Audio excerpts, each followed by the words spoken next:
Let me ask a question. When was the first time that you started visiting Holy Cross? Does that matter? Well, it matters only in the sense that it provides context and how we look at the church and how we understand the ministries here at the church. For example, if you had heard about Holy Cross back in 1978, there was no facility like what we enjoy these days. In fact, we didn't even own the property here on St. Mary's.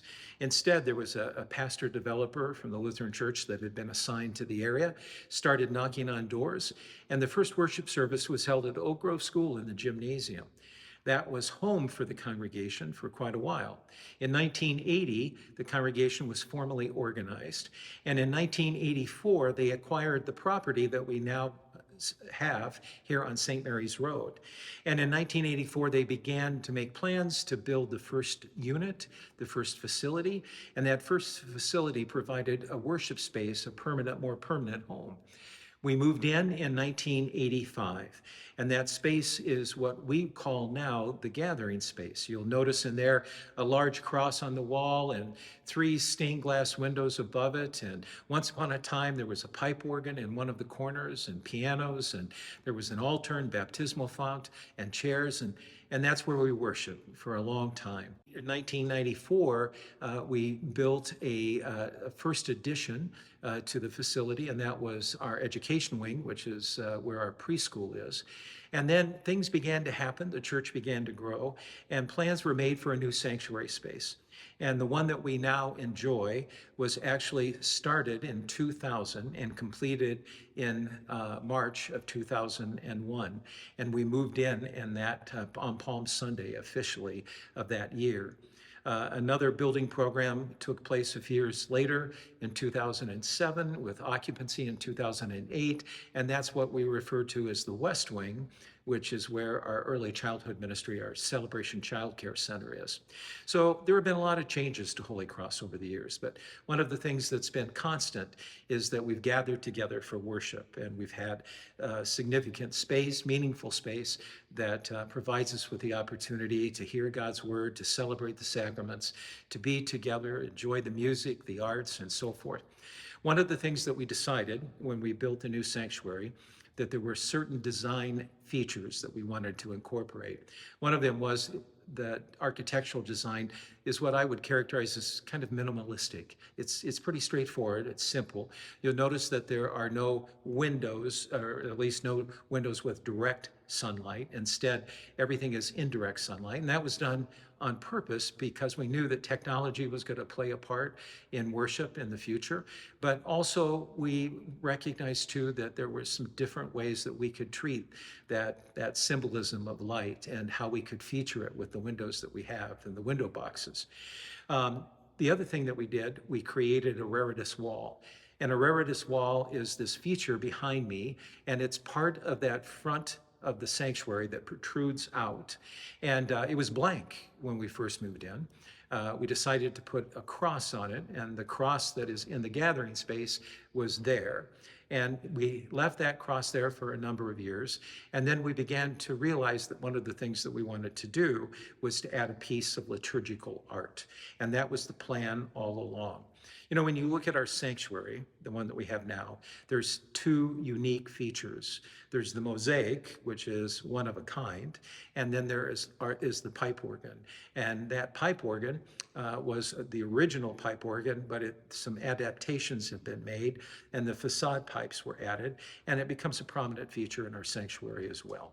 What was fascinating to me was that we began to do a national search, and we actually interviewed 6 different liturgical artists, and we agreed upon David Hetland. And David had a studio in Fargo, North Dakota, and David specialized in stained glass and mosaic. And it was the mosaic art form that captured our attention. And in talking with David, it was fascinating to hear his design philosophy. He said, he made a statement, I remember something to the effect that not everyone is a verbal person. And he took off from that and talked about the idea of how mosaics, and stained glass for that matter too, but how mosaics how they capture the light in a unique way, and the colors, the vibrancy, and how there is this idea of illustrating the narrative, the story about God's love, and how that love has been made known to us through, the prophets and through Jesus and through the work of the Spirit. And you begin to think about all of these ways in which the mosaic actually takes on some of these characteristics. David was the one that pointed out to us that mosaics in and of themselves have some unique symbolism. For example, each piece of a mosaic is unique. No two are the same. And when you look at the thousands of pieces of mosaic glass that comprise our wonderful piece of liturgical art here in the sanctuary, you begin to think about that idea that each and every one of us is unique. No two people are the same.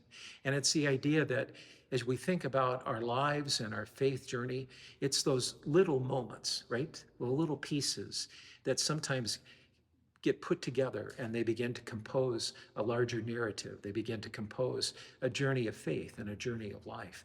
And that was something that was very intriguing to us.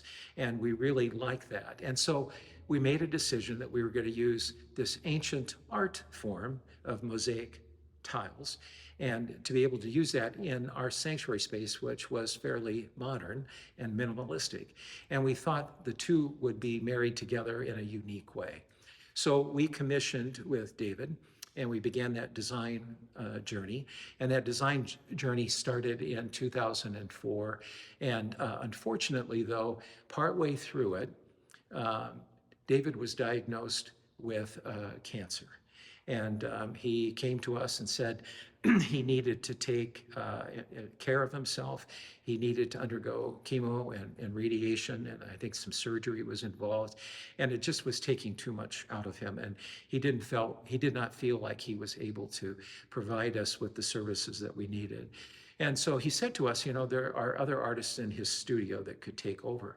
And this was kind of an interesting piece of this. We talked about it, and I talked with David, and I said, you know what? We started this journey with you, and we'd like to finish it with you. So we can be patient, and we can wait, and let's just see how your treatment goes.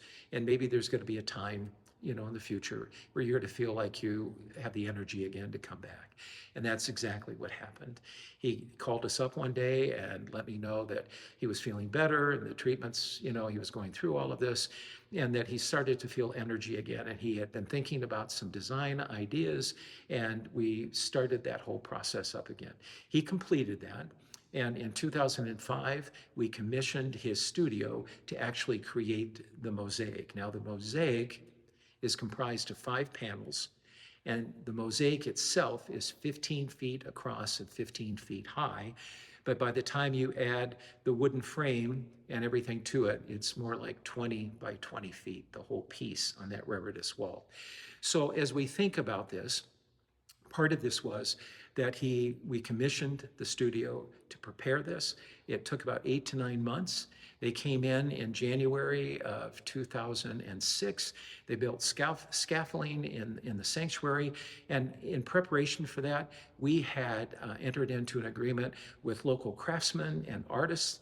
So we used some Finnish carpenters who were masters at creating the wooden cross that frames the mosaic in such a beautiful way. And then we also worked with faux paint artists who created the red tapestry, the linen effect behind the mosaic, so that when the studio showed up, they put the scaffolding up with pulleys and everything, and they began to assemble the mosaic for its final place. We had plans to do a dedication in that spring of 2006, and we were working with David to make those arrangements. Unfortunately, though, the cancer came back in his life. And one of the things that happened was that we got notification on the week after Easter in April of 2006 that David had passed away. He passed away at his home. He had gone to church on Easter morning with his 2 daughters and his wife. They came home, they had a nice lunch.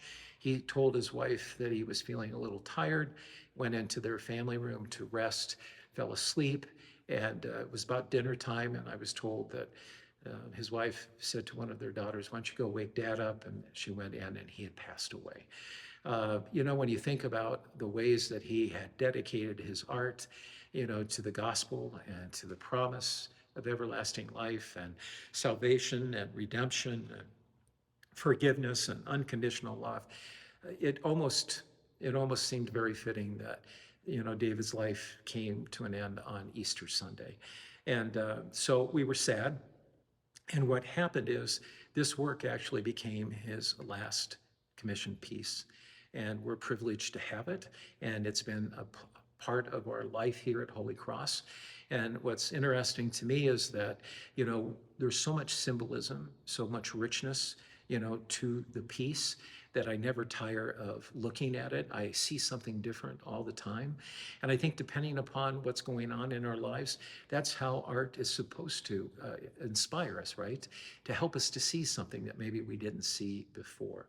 So we're going to take and talk about the symbolism, the meaning behind all of the pieces of it in another video.